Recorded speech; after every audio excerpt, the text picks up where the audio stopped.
everyone, my name is Ugyen, and today I am here to talk about Zhabdrung Ngawang Namgyal.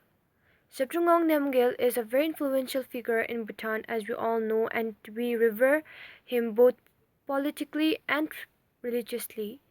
He is the father of unified Bhutan, and we all revere him and worship him. And because of that, he contributed many things to Bhutan, and one of those things is the unification of Bhutan.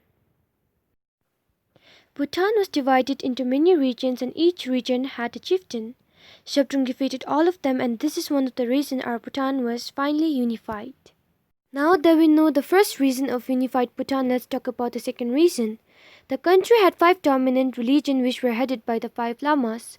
They each had different sects. After the arrival of Zhabdrung Rinpoche, he brought them under the Drukpa Khaju sect. We all know that Zhabdrung came to Bhutan because he had a quarrel with Thangdesi about the reincarnation of Kinpinpe Makarpo. When Zhabdrung came to Bhutan, Bhutan faced 6 Tibetan invasions in 1656 to 1657, and the 5 Lama also participated as the rival of Zhabdrung, but he fought all of them back. But soon, in 14th October, a treaty was signed between Tibet and Bhutan. Now we already know how Zhabdrung unified our country. Now let's talk about how Zhabdrung gave our country a very unique identity. It was following these repeated Tibetan invasions of Bhutan that Zhabdrung realized Tibet would remain to be the biggest threat to Bhutan's sovereignty, as well as to the Drukpa Khayut school. The threat would be either in the form of military intrusion as religious and cultural dominance.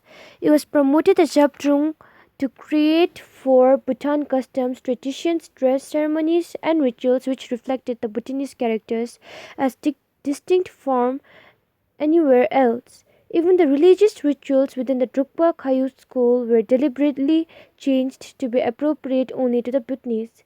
These changes introduced by Zhabdrung Rinpoche became firmly embedded in the country's social and cultural structure.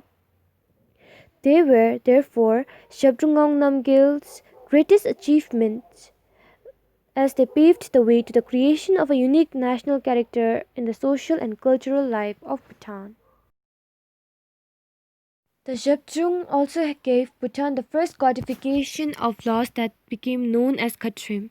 The code was originally passed down greatly and was only written down after Zhabdrung's death by Tenzin Chogyal X Chekhenpo in 1729.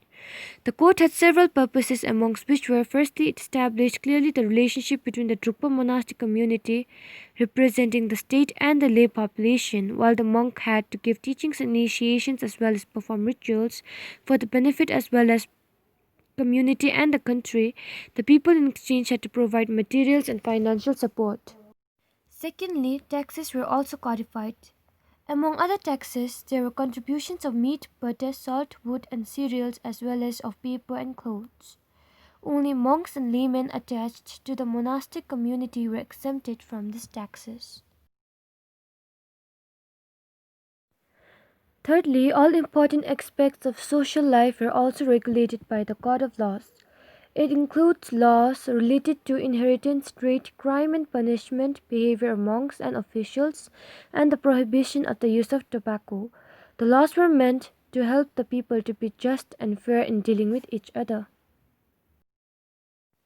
Before entering into retreat, Zhabdrung wanted to leave behind a strong government which could replace him effectively. Therefore, he introduced an original system of government with 2 persons responsible for different fields. This system was known as Choesi Nyiden, dual system of government, or religious and political matters. Thank you for listening. Have a good day.